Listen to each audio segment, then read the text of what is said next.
Bagong patakaran sa imigrasyon at paninirahan sa Japan. Nagpatupad ang pamahalaan ng Japan ng mga bagong patakaran sa imigrasyon at paninirahan na layuning higpitan ang regulasyon sa mga dayuhan ngunit sabay ding palakasin ang kanilang integrasyon sa lipunang Hapon. Pangunahing pagbabago, naturalization, pagkamamamayan. Ang minimum na paninirahan bago makapag-apply ng citizenship ay palalawigin sa 10 taon mula sa dating 5 taon. Dagdag na batayan ang mabuting asal, matatag na kabuhayan, at kaalaman sa wika at kultura ng Japan. Deportation, pagpapalis. Dodoblehin ang bilang ng mga officer-escorted deportations para sa mga dayuhang may utos ng umalis, ngunit hindi sumusunod, bilang bahagi ng programang Zero Illegal Residents. Residency and Oversight. Mas mahigpit na pagsusuri sa mga aplikasyon at renewal ng visa, kabilang ang pagsusuri sa buwis at social insurance compliance. Posibleng magkaroon din ng pagtaas ng visa fees sa 2026-2027. Integration support to palalawakin ang access sa Japanese, language education at pagsasanay sa mga panlipunang alituntunin para sa mga dayuhan at kanilang pamilya. Sa ilang kaso, ito ay magiging obligatoryo para sa may mid- o long-term visa. Land purchases.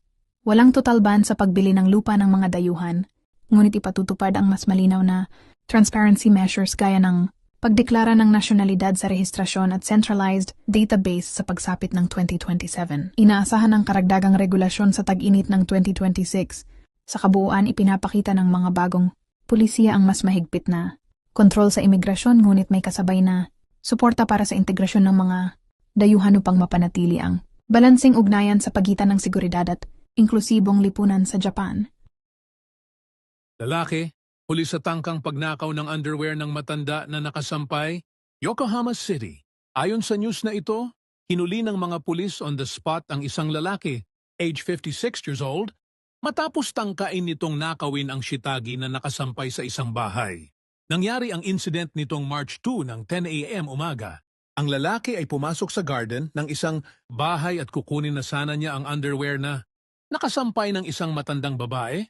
Nasa 60s ang age, subalit nakita siya nito. Nakita siya ng mag-asawa na nakatira sa bahay at tinanong siya kung ano ang ginagawa niya. Agad itong tumakbo subalit nagawa siyang mapigilan ng lalaking kapitbahay ng mag-asawang matanda matapos na humingi sila ng tulong. Isinuko siya sa mga pulis na dumating. Hindi naman nito inaamin ang charge laban sa kanya at sinasabi nitong aamuyin lang niya sana, ito kaya niya hinawakan. Babae, huli sa pagnanakaw ng paninda sa supermarket sa Poro City. Ayon sa news na ito, hinuli ng Hokkaido Police ang isang babae, age 58 years old, matapos mapatunayang hindi niya binabayaran nang tama ang kinuha niyang item sa loob ng supermarket. Nangyari ang incident nitong March 1 ganap ng 2 p.m. sa isang supermarket sa nasabing lugar.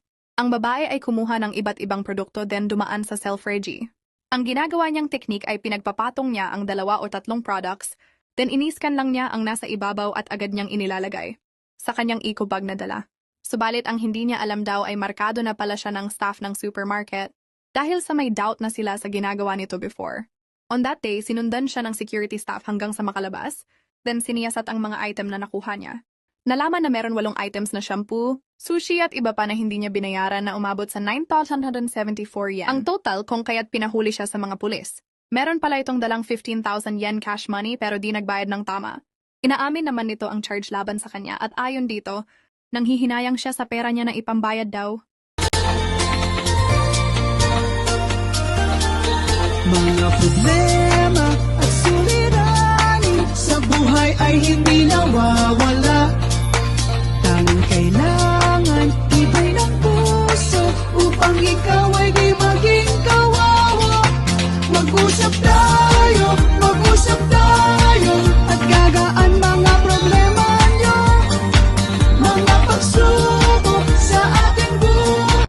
Malaking promo na hindi mo dapat palampasin. Handa na kami magbigay ng mas maraming offer para mag-book, makinig, manood at makisabay sa aming mga espesyal na alok. Exclusive promo sa plane ticket.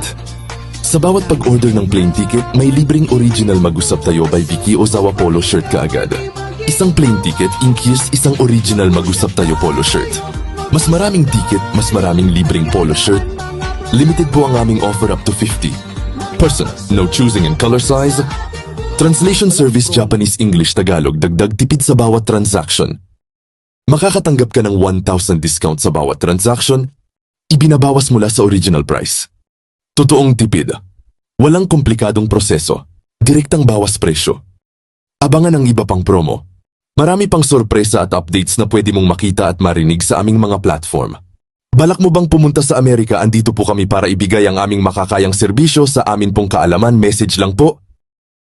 Makinig at manood sa Spotify at Apple Podcast. Laging updated sa mga bagong promo at balita.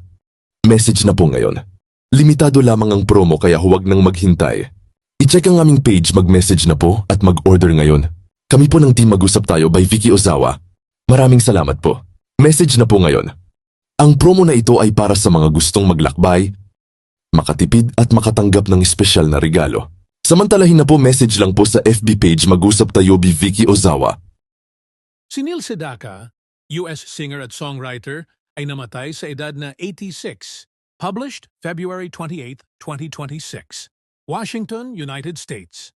Pumanaw sa edad na 86 ang American singer at songwriter na si Neil Sedaka na nagkaroon ng sunod-sunod na chart-topping hits noong 1960s at 1970s na may mga kanta tulad ng Laughter in the Rain sa edad na 86, sinabi ng kanyang pamilya noong Biyernes. Sa loob ng isang karera na sumasaklaw sa 6 na dekada, nakakuha si Sedaka ng 3 number 1 hits sa United States at nagsulat din ng mga kanta na nangunguna sa chart para sa iba pang mga artist. Ang aming pamilya ay nawasak sa biglaang pagpanaw ng aming pinakamamahal na asawa, ama at lolo. Ang pamilya ni Sedaka ay nagpost sa kanyang pahina sa Facebook na naglalarawan sa kanya bilang isang tunay na rock and roll legend. Walang ibinigay na dahilan ng kamatayan. Ipinanganak sa New York, nagsimula ang musical career ni Sedaka noong huling bahagi ng 1950s. Ang isa sa kanyang mga unang tagumpay ay ang pagsulat ng Stupid Cupid para sa isa sa pinakasikat na US female vocalist noong panahong iyon, si Connie Francis. Si Sedaka, isang mahusay na pianist, ay naging isang bituin sa kanyang sariling karapatan noong unang bahagi ng 1960s na may mga pop hits kasama ang Breaking Up is Hard to Do. Ang kanyang kasikatan ay kumupas sa ikalawang kalahati ng 1960s nang ang mga banda, tulad ng The Beatles ay nauso, ngunit ito ay muling nabuhay noong 1970s sa mga paborito na madaling pakinggan tulad ng Laughter in the Rain at Bad Blood. Ang Love Will Keep Us Together ni Sedaka ay naging number 1 hit para sa mag-asawang recording duo na Captain and Tinili noong 1975. Bumagsak si Sedaka sa mga chart noong 1980s na natili siyang showbiz fixture at patuloy na gumaganap kahit na humina ang mga komersyal na tagumpay. Before we end, we invite everyone to like, share, and subscribe to our page. You can watch us not only on Facebook, but also on our YouTube channel for more updates and exclusive content. We also have original 100 Pinoy diaries and 95 Tagalog quotes at Spotify and Apple Podcast. All in Tagalog, written by Vicky Ozawa. Voice over by talented Filipina, Miss Joy and Jasmine, now available. So don't forget to listen and support our creative works. If you have any concerns, inquiries, or if you are interested in our commercials or services, please feel free to message us anytime on our Facebook page, Mag-usap Tayo by Vicky Ozawa. We are open Monday to Friday, 9 a.m. to 6 p.m., Japan time. Thank you very much for your continued support, and we look forward to assisting you. Maraming salamat from Team Mag-usap Tayo by Vicky Ozawa.